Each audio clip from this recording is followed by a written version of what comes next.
3, Destined. And this will probably be the fastest review I've ever done. So, in this particular episode, it picks up immediately after the second episode where Kamala had just got finished saving the boy from falling off the rooftop, and then after she rescued the boy and then almost killed him incidentally, the police showed up and then they started shooting at her. She got in homeboy's car, the boy that she had just met, and then while she was in the car with him, all of a sudden the boy was driving and then his mama showed up. So they go back to his house. Ooh. And while she's in his house, the episode starts with actually a flashback of the guy's mom.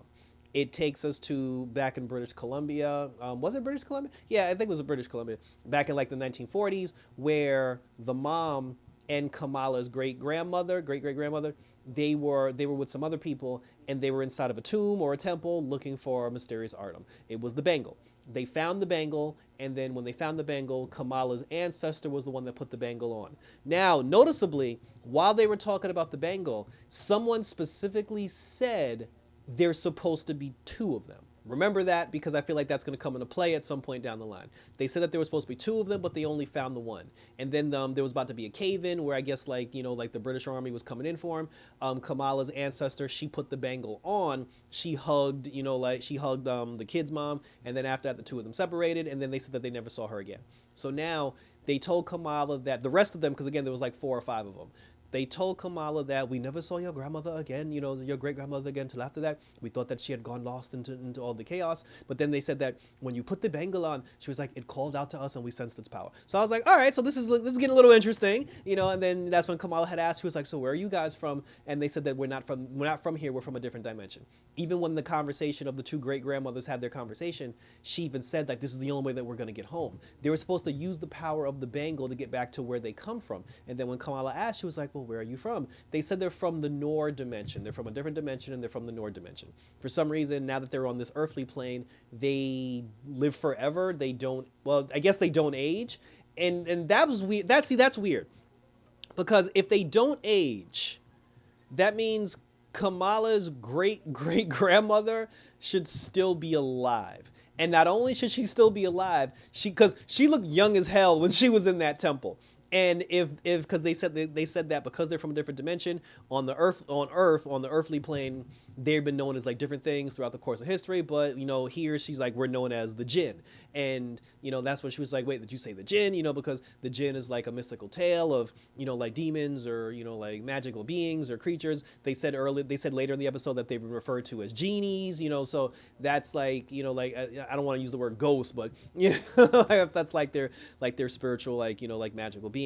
So they're the Jinn. But if they don't age, because they said that they're over 100 years old, if they don't age, Kamala's great-grandmother should still look exactly the same. And that's weird, because that now lets me know that Kamala's mom knows everything that's going on, and she's just playing stupid, because there's no reason why because that would be her grandmother. There's no reason why she should be like, yes, my grandmother still looks 17. Like somebody should bring that up. What I'm saying? Like somebody should bring that up. But it wasn't talked about. They tell Kamala that there was like, your great-grandmother, she dedicated her life to trying to get us to go back home. So they're like, we need to go back home. And they asked Kamala, they were like, we need your help to help us go back home. And Kamala wisely brought up her son, because the woman had a son. And she said that she said that the reason why you could access the bangle is because it's like, although you have Jinn, because Kamala's basically a descendant of the Jinn, like she has Jinn blood in her system, but because she was born on Earth, they said that's why you can access the power of the bangle. But then she brought up his son. She was like, well, doesn't that mean your son can access the bangle too? And then she said, who knows, there might be another artifact or something else that will unlock its power to my son if he finds it. Remember, they said there were supposed to be 2 bangles, just saying. So then, she was like, will you please help us get home, Kamala? And then Kamala was like, yeah, I'll do whatever I can to help you guys, get back home. So then after that, it's barely been 12 hours. What I'm saying? It hasn't even been a full day. And before, in the last episode, I thought they were having the engagement party for the brother, and it turned out to not be the case. What it was a traditional festival called the Eid celebration, or the Eid festival, if I'm saying that correctly.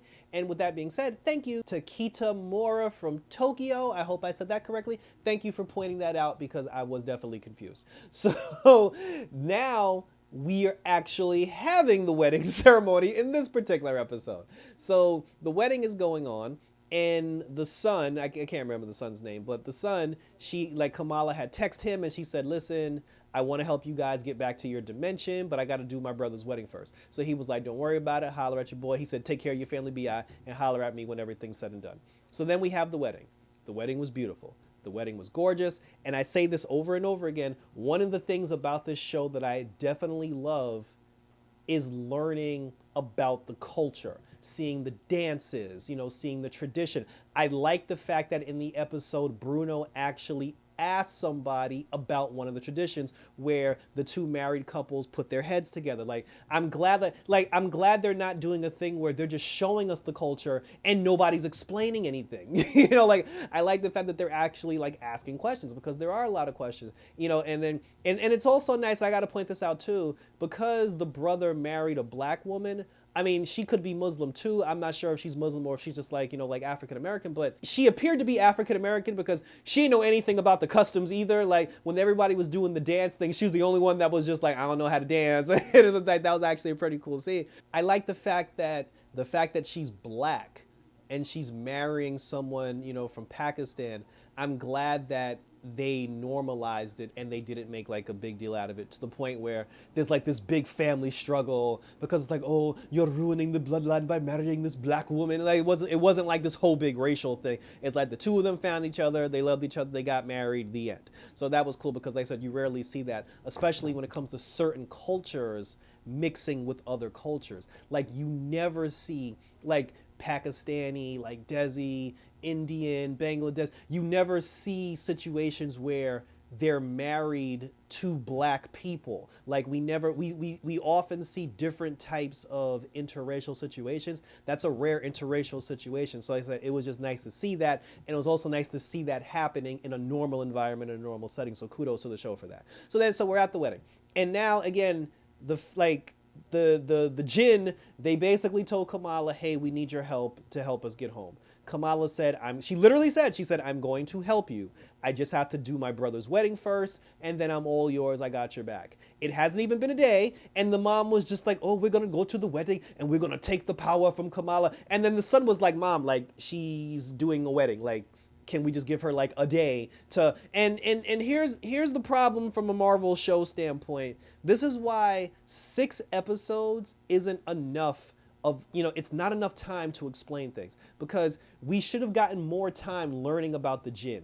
We should have got more time seeing Kamala interact with the jinn. We should have got more time to get to know the members of the jinn. So then when they turn on Kamala, we're like, ah, shit, we thought they were on her side. That kind of sucks. But now it was last night, she was like, oh, help us get home, Kamala. And then Kamala was like, sure, I'll help you get home. Tomorrow, my brother's wedding is going on. After my brother's wedding's over, I'm going to 100% devote my time to helping you guys get home. And she's like, oh, I can't wait that long. I must steal the bangle. And I'm like, that was too quick. I was like, now all of a sudden we're the bad guys. And so the son ended up going down to the wedding to warn her, because he's not a bad person. And he was just like, yo, everybody's on their way. They bust in the wedding and they're going to kill everybody in the room. Kamala pulls the fire escape, which makes everybody run outside, which was a smart move. But someone at the wedding saw her pull the fire escape.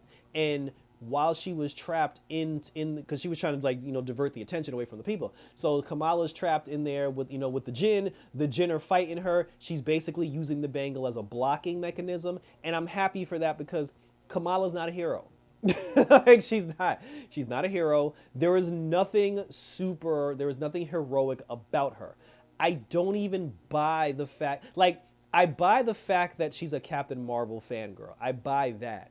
But this girl has shown nothing to implicate that she has the ability to be a superhero. She doesn't know how to fight. She has no training whatsoever. She's just a fangirl who just happened to come across a magical bangle. So when she's in a situation where she's fighting the jinn, of all people, she should get her butt kicked, because she doesn't know what she's doing. And I like that, because that was 100% realistic. She got her butt whooped. Bruno had to come in the room and try to save her. And then Bruno got beat up, as he should, because Bruno can't fight either. And, there was a moment where the mom, or the great-great-grandmother, she finally got her hands on Kamala. And then when she grabbed Kamala, the bangle, showcased this big bright light, and a train started coming towards the two of them. And I'm like, this is awkward. And then right before the train came, the police showed up. They busted in the door. And I'm like, how y'all take out the djinn? You know what I'm saying? Like, don't they have like magic powers or super strength? They're like, you're immortal beings. I'm just like, the cops just came and blasted them with some weird metahuman weapons, and now the djinn is in prison. I'm like, what? Like, I thought y'all was about it. So I'm confused. I am confused about the special abilities of the djinn now because they were so easily taken out by the police.